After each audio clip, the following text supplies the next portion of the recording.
They're doing what? The question echoed through the crystalline chamber of the Galactic Council, where hundreds of delegates from across the known universe sat in stunned silence. Dr. Zwixtal's tentacles rippled with disbelief as she studied the holographic data streaming before her compound eyes. Choosing Nexus 7 as their colonial home, the chief settlement officer repeated, his bioluminescent patches pulsing with concern. The humans have officially declined all other options.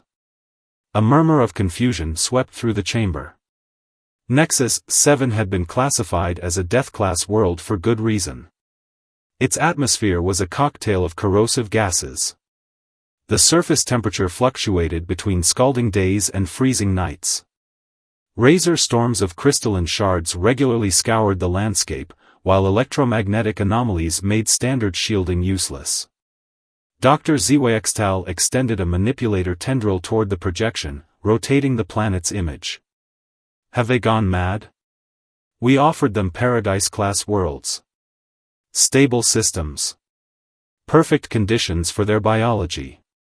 They said those worlds were. The settlement officer consulted his data stream, too boring. Laughter rippled through the chamber, but it died quickly as the implications sank in. The humans weren't joking. They had actually begun establishing their colony on Nexus 7's surface, in direct defiance of all survival probability calculations. Show me their settlement pattern, Dr. Zwixtal demanded. The hologram zoomed in, revealing the sprawling human colony. But something was wrong. Dr. Zwixtal's primary heart nearly stopped as she realized what she was seeing. They're not building in the safe zones, she whispered. They're starting with the most dangerous regions first. The storm zones. The volcanic belts. The electromagnetic dead zones. Correct, the settlement officer confirmed. And their survival rate is. He paused, double-checking the figures. 97%. Silence fell over the chamber again, heavier than before. It wasn't just that the humans were surviving on a death-class world, they were deliberately seeking out its most lethal regions and thriving there. We need to study this, Dr. Zwixtal declared. Something isn't adding up. No species has ever. She trailed off as new data flowed across her screen. The humans weren't just surviving the deadly conditions. They were systematically transforming them. Where the crystal storms had once raged, atmospheric processors now hummed. In the electromagnetic dead zones, strange new technologies pulsed with life. The humans hadn't chosen Nexus 7 despite its dangers. They had chosen it because of them. And no one in the Galactic Council could figure out why. 6 months earlier, Earth's Colonial Selection Committee.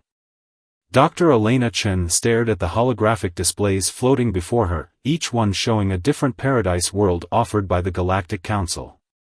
Perfect atmospheric composition. Ideal gravity. Stable climate.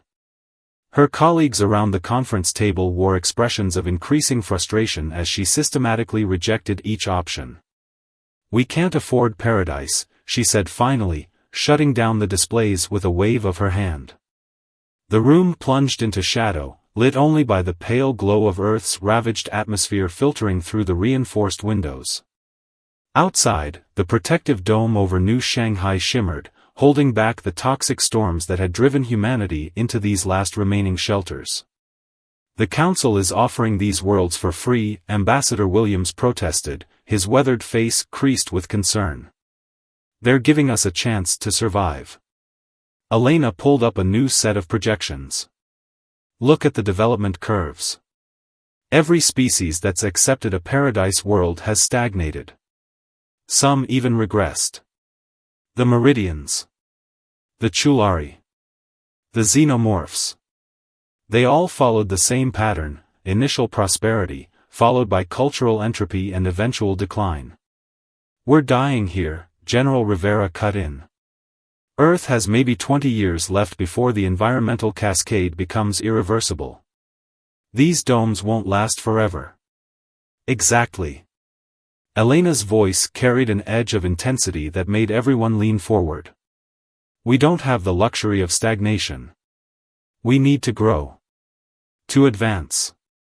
To become something more than we are now. She called up a new hologram. Nexus 7 rotated slowly in the center of the room, its violent storms and crystalline wastelands rendered in stark detail. You can't be serious, Williams whispered. The council classified it as uninhabitable for good reason, Rivera added. The atmospheric composition alone forces us to develop better environmental systems, Elena interrupted. The electromagnetic anomalies? They'll push our shielding technology beyond anything we've achieved. The crystal storms? New materials science. The temperature extremes? Advanced thermal regulation. She stood, her shadow cutting through the planet's holographic glow. Every single danger on that world is an opportunity. A challenge that will force us to innovate. To adapt. To become stronger. The death toll, Williams began, will be lower than if we accept slow extinction on a paradise world. Elena's voice softened. Look at our history. When have humans ever thrived in perfect conditions? We need the pressure. The challenge. It's not just about survival, it's about becoming the best version of ourselves. The room fell silent as her words sank in. Rivera was the first to nod slowly. Like steel in a forge, he murmured. Exactly. Elena smiled. But there's something else. Something in the initial surveys that everyone missed. She zoomed in on a particular region of Nexus 7, where strange energy patterns pulsed beneath the surface. The Council thinks these are natural phenomena. They're not. They're remnants of technology. Ancient technology, far beyond anything the Council races possess. Williams leaned forward, eyes widening. You think someone built those storms? Created those electromagnetic dead zones? Made the entire planet into some kind of test, Rivera finished. Or a forge? Elena nodded.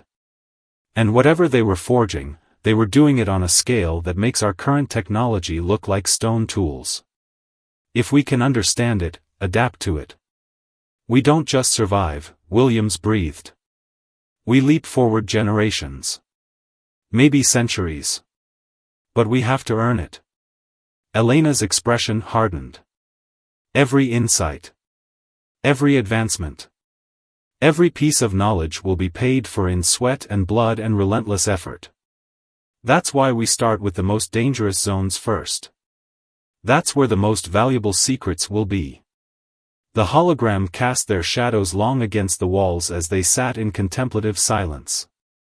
Outside, another toxic storm battered against the dome, a reminder of everything they had to lose, and everything they might gain. Put it to a vote, Rivera said finally. The decision was unanimous. They would forge their future in fire. Crystal storm approaching from Vector 270. The warning echoed through Colony Hub 1's command center as Chief Engineer Chen watched the massive wall of crystalline shards advance across Nexus 7's horizon. The storm front towered 30 kilometers high, its faceted surface refracting the alien sun's light into kaleidoscopic patterns of destruction. Time to impact, she asked, hands flying across the holographic controls. 17 minutes, her assistant reported. But there's something different about this one. The electromagnetic readings are off the charts. Chen frowned at the data. The crystal storms were regular occurrences on Nexus 7, but this one's energy signature was unlike anything they'd seen before. The defense grid they'd established should have been more than adequate, but these readings. Sound general evacuation, she ordered. Get everyone below ground level. But the shields won't be enough. Not for this one. Chen's eyes narrowed as she studied the storm's pattern. This isn't natural. Look at the crystalline formation matrix. It's too ordered. Too precise. As if in response to her observation, the storms suddenly accelerated, cutting their preparation time in half.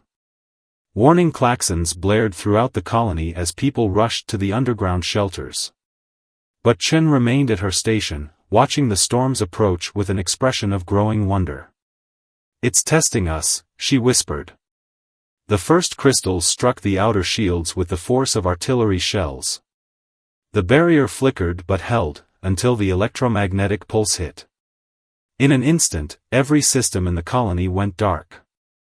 Emergency backups kicked in, then failed as well. In the command center, only the ancient monitoring devices they'd recovered from the ruins remained functional. And they were showing something impossible. "The storm," Chen's assistant gasped. "It's communicating?" The crystalline fragments weren't just striking randomly. They were forming patterns, complex, mathematical sequences that repeated with increasing complexity. Each impact added to the growing symphony of data. Chen's fingers flew across the ancient console. "It's not just a storm," she said, her voice tight with excitement. "It's an interface. The whole planet, it's all one giant test. The storms, the electromagnetic fields, even the temperature fluctuations, they're all part of a planetary-scale training program." Training for what? Before Chen could answer, the ground beneath them shuddered. Deep below the surface, something ancient stirred to life. The ruins they'd been studying weren't just ruins, they were control nodes for systems that spanned the entire planet. "Everyone, hold on," Chen shouted as she initiated the sequence she'd just decoded. "This is going to get interesting." The crystal storm's fury peaked, threatening to tear the colony apart. But as the last of their shields failed, something extraordinary happened. The ancient technology beneath their feet surged to life, creating new patterns in the storm itself. The deadly crystals began to dance and weave, forming structures in midair that defied physics. "It's beautiful," someone whispered. Chen smiled grimly. "It's a lesson. Look at the pattern recognition matrices. The storm isn't trying to destroy us, it's teaching us how to control it." As understanding dawned, the colonists began to work with the storm rather than against it. Using the ancient interfaces, they learned to direct the crystalline flows, to harness their energy, to reshape them into tools and structures they'd never imagined possible. Hours later, as the storm subsided, the colony emerged transformed. Where there had been simple defense barriers, now stood crystalline towers that hummed with power. The very weapons that had threatened to destroy them had become the foundation of something new. But in the ruins deep below, more systems were awakening. The storm had been just the first test. And as Chen studied the ancient readouts, she realized their real trials were only beginning. "Send a message to Earth," she ordered. "Tell them we were right. This planet, it's not trying to kill us." She paused, watching as new patterns began forming on the horizon. "It's trying to evolve us." The crystalline elevator descended through layers of Nexus 7's crust, its transparent walls revealing strata of technology that grew more advanced with each passing kilometer. Chen watched in awe as impossibly complex machines pulsed with renewed energy, awakening from eons of dormancy. "Look at this architecture," she breathed, pressing her hand against the crystal wall. "It's like the entire planet is one massive computer. Or a brain," her companion, Dr. Rodriguez, finished. The expedition's xenoarchaeologist hadn't stopped taking readings since they discovered the entrance to this vast underground complex. "But what gets me is the age of it all. These systems are billions of years old, yet they're more advanced than anything the Galactic Council possesses." The elevator came to a stop in a vast chamber that seemed to stretch for kilometers in every direction. Crystalline pillars rose like frozen lightning bolts, each one thrumming with data streams that made the air itself shimmer. There, Chen pointed to a central platform that glowed with a soft, inviting light. "That has to be the control center." As they approached, the platform responded to their presence. Holographic displays sprang to life, but these were unlike anything they'd seen before. Instead of simple visual data, the projections reached into their minds, conveying concepts and understanding directly into their consciousness. "Oh my God," Rodriguez gasped as the first wave of information washed over them. This is incredible. The planet, the storms, everything, it's all part of a system designed to. He trailed off as the full implications hit him. Chen felt it too, the true purpose of Nexus 7 unfolding in her mind like a blooming flower of understanding. "It's not just a training ground," she said slowly. "It's an accelerator. A way to compress millions of years of evolution into a single generation. But the species has to be compatible. Has to have the right potential." More data flowed, showing them images of other worlds, other civilizations that had found this place. Some had fled in terror. Others had tried to conquer it, to bend its power to their will. All had failed. The storms, Rodriguez realized. They're not random. They're like antibodies. Testing each new species that arrives, analyzing their responses, their adaptability. "And we passed the first test," Chen added. "By working with the storm instead of just trying to survive it." But as they delved deeper into the ancient knowledge, their wonder turned to concern. The information began to shift, showing them something else. Something urgent. "Wait," Chen's voice tightened. "This isn't just about evolution. There's a reason this system was built. A purpose behind the acceleration." The holograms shifted again, revealing images that made their blood run cold. Vast, dark shapes moving between the stars. Ancient horrors that devoured entire civilizations, that consumed the very light of galaxies. "They're coming," Rodriguez whispered. "That's what all this is for." The original builders, they knew these things were coming, but they wouldn't arrive for billions of years. So they built this forge. This crucible to prepare other species to face them. "How long?" Chen asked, her voice barely audible.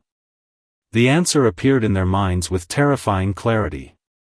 The dark things between the stars were accelerating. The time humanity had thought it had was an illusion. They didn't have generations to prepare. They didn't even have years. They had months. Chen's hand reached for her communicator, but before she could activate it, every crystal in the chamber flashed red. New data streams poured in, showing them something happening on the surface. Something that shouldn't have been possible. The planet's defensive systems, the same ones that had been teaching and testing them, were activating on their own. But not to protect them. To quarantine them. "We need to get back up there," Chen said, already running for the elevator. "Now." Behind them, the ancient displays continued their relentless flow of information, spelling out humanity's options in cold, crystalline clarity. Evolve or die. And they had to do it before the quarantine became permanent. The quarantine barrier shimmered like a soap bubble stretched across the sky, cutting Colony Hub 1 off from the rest of Nexus 7. Chen watched from the command center as their last supply shuttle bounced harmlessly off the shield, its attempts to breach the barrier as futile as throwing pebbles at a mountain. "Life support's down to 60% capacity," Rodriguez reported, his face illuminated by the red warning lights that seemed to fill every screen. "Environmental processing is failing. We've got maybe 3 days before we suffocate?" Chen finished. "No. That's not going to happen." She pulled up the data they'd recovered from the underground complex, spreading it across the holographic displays like a glittering web of possibilities. The ancient builders hadn't just left them with a warning, they'd left them with a blueprint. But it was maddeningly incomplete, full of gaps and assumptions that no human mind was meant to bridge. Not yet, anyway. "Look at this," she pointed to a sequence that pulsed with particular urgency. "The quarantine isn't just a containment protocol. It's the final test. Rodriguez leaned closer, his eyes widening as understanding dawned. The system isn't trying to kill us. It's forcing us to make the next leap, Chen nodded. Everything up until now, the storms, the electromagnetic fields, even the ancient technology, it was all preparation. Teaching us the fundamental principles we'd need for this moment. Around them, the colony's systems continued to deteriorate.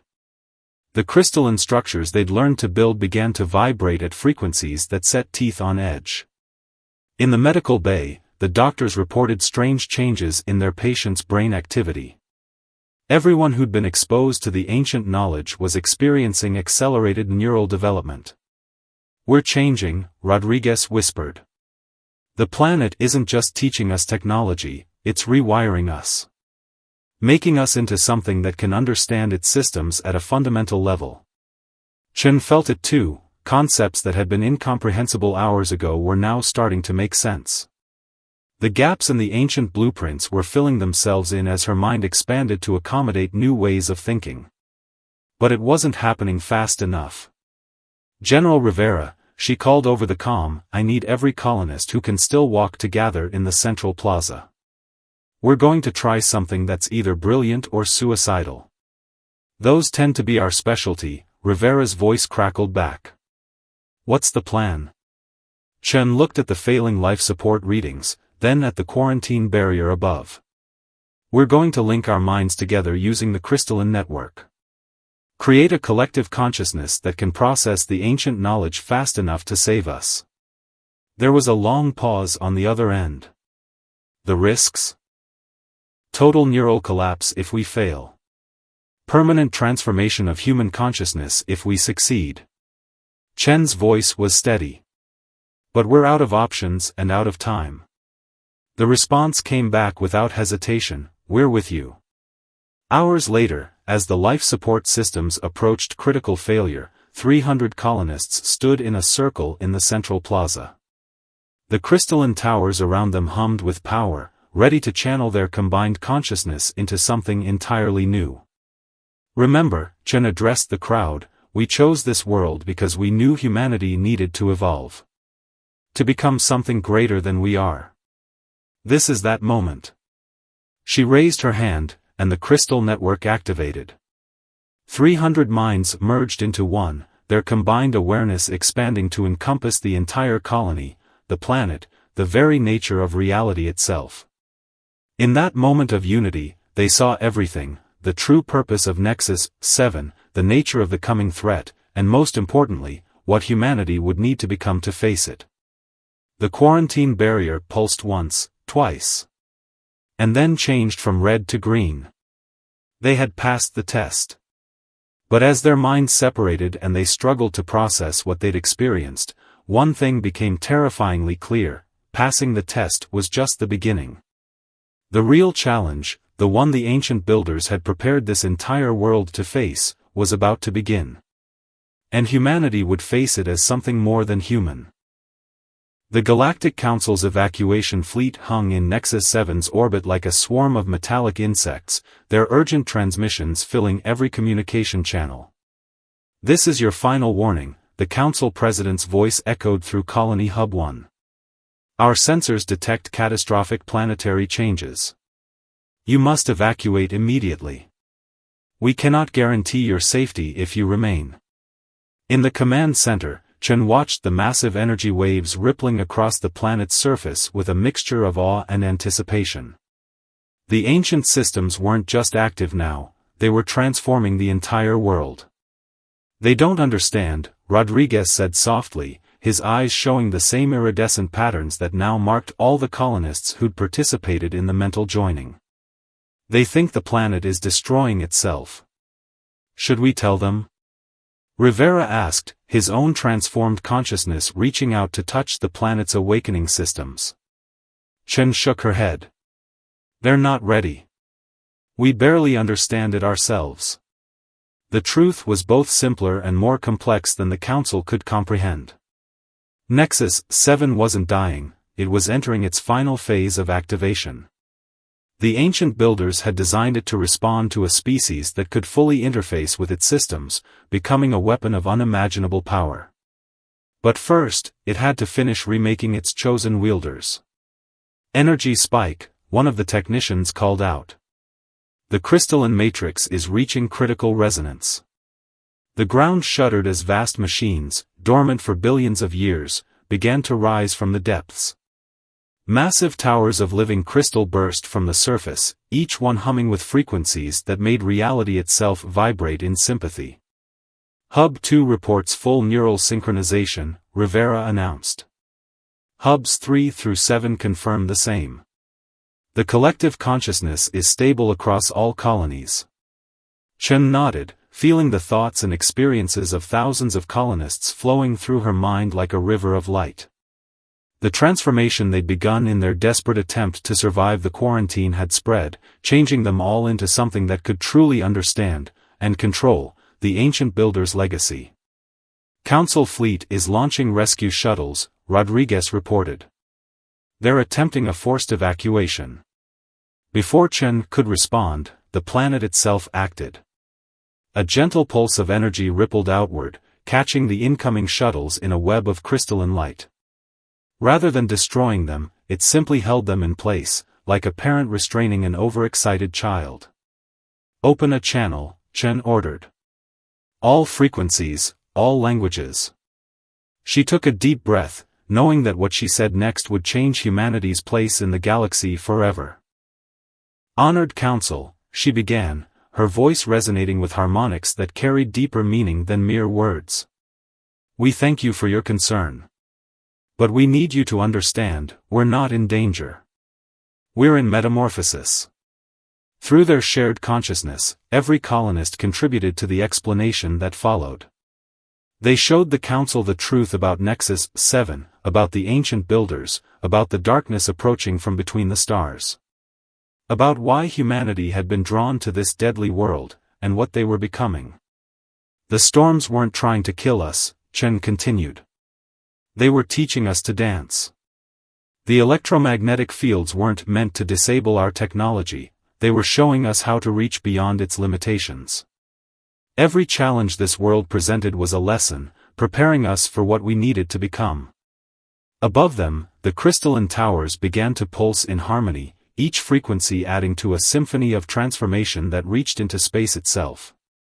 The Council ship sensors registered power readings that shouldn't have been possible, generated by technologies that defied their understanding of physics. "We're not just learning to survive here," Chen explained. "We're learning to rewrite the rules of reality itself. And we're doing it just in time." She shared with them what they'd seen in the ancient records, the vast, dark shapes approaching, the cosmic horrors that had driven the builders to create this planetary forge. Showed them why humanity's unique combination of adaptability, determination, and willingness to embrace change had made them the perfect candidates to inherit this legacy. "You don't need to rescue us," she concluded. "You need to help us prepare. Because what's coming won't just threaten humanity, it will threaten every species in the galaxy. And we might be your only hope of stopping it." As if to punctuate her words, the final phase of planetary transformation began. The crystal towers pulsed with blinding light, and for a moment, the very fabric of spacetime around Nexus 7 bent like light through a prism. When it stabilized, both the Council fleet and the colonists found themselves looking at something that hadn't existed in billions of years. A fully awakened forge world, ready to arm its chosen champions for the battle to come. And humanity, transformed into something that could finally grasp its true power. The real question was, would it be enough? Dr. Zwextel stood in Colony Hub 1's observation deck, her tentacles trembling slightly as she watched human children playing in what had once been the deadliest storm zone on Nexus 7. The crystalline structures that had previously torn through everything in their path now formed graceful arcs and spirals, creating playgrounds that sparkled with rainbow light. "It's hard to believe this is the same planet," she said softly. Chen smiled, the iridescent patterns in her eyes shifting like aurora borealis. "In many ways, it isn't. And neither are we. 3 months had passed since the planet's awakening. The Galactic Council had moved from demanding evacuation to requesting guidance, as more of their scientists came to understand what humanity had achieved. The transformation wasn't just physical, it was a fundamental shift in how humans could interact with reality itself. Your children, Zwyxtal gestured to the playing youngsters, they're born with the changes now? Yes, Chen nodded. But it's not just genetic. The planet, it recognizes them. Welcomes them. Every child born here inherits not just our transformed biology, but a connection to billions of years of knowledge and preparation. A small girl ran past them, laughing as she manipulated crystalline structures with a wave of her hand. The ancient technology responded to her as naturally as breathing. To this new generation, there was no separation between human and machine, between biology and technology. They were all part of the same grand symphony. We were wrong about you, Zwyxtal admitted. When you chose this world, we thought it was human recklessness. Arrogance. But it was something else entirely, wasn't it? Chen led the alien scientist to a new section of the observation deck, where a massive holographic display showed the approaching threat, the vast dark shapes moving between the stars, now visible to their enhanced perceptions. Humans have always been drawn to challenges, Chen explained. Not because we're reckless, but because we understand something fundamentally important: comfort doesn't make you stronger. Easy choices don't prepare you for hard times. She gestured to the transformed landscape below. Every trial this planet presented made us better. Every storm we weathered taught us resilience. Every impossible problem forced us to think in new ways. We didn't just survive here, we became what we were always meant to be. And what is that? Zwyxtal asked. A crystal storm was forming on the horizon, but instead of fear, it brought anticipation. The colonists below began to gather, ready to join their consciousness with the storm, to dance with forces that had once threatened to destroy them. Guardians, Chen said simply. The ancient builders knew that the universe would need protectors who could understand both creation and destruction. Who could face the darkness without flinching, and find hope in the hardest places. She touched the crystal wall, and it responded with pulses of light that spread through the entire colony. That's why we chose the most dangerous world to call home. Because deep down, humanity has always known that the greatest challenges lead to the most meaningful transformations. The storm reached them, but instead of destruction, it brought music, a symphony of crystalline frequencies that made the very air shimmer with possibility. The children laughed, adding their own harmonies to the planet's song. The darkness is still coming, Zwyxtal observed, looking at the holographic threat display. Yes, Chen agreed. But now we're ready for it. And we're not just fighting for humanity anymore, we're fighting for every species, every world, every possibility of life in this galaxy. She turned to face the alien scientist, her transformed eyes reflecting the wisdom of both humanity and the ancient builders. That's the real lesson of Nexus 7, the most dangerous path is often the one that leads to salvation. Not just for ourselves, but for everyone. The storm peaked around them, its crystalline symphony reaching a crescendo that touched every mind, human and alien alike. In that moment, they all understood what humanity had become, not just survivors or colonists, but custodians of hope itself. And as the first tendrils of darkness began to reach into their galaxy, humanity stood ready, transformed, united, and unafraid. They had chosen the most dangerous world to call home because they understood a truth as old as the universe itself. The greatest storms forge the strongest spirits. The hardest paths reveal the brightest horizons. And in the end, it's not about surviving the darkness, it's about becoming the light that shows others the way through. The ancient builders had waited billions of years for a species that could grasp this truth. In humanity's choice to embrace danger rather than run from it, they had finally found their worthy successors. The real adventure was just beginning.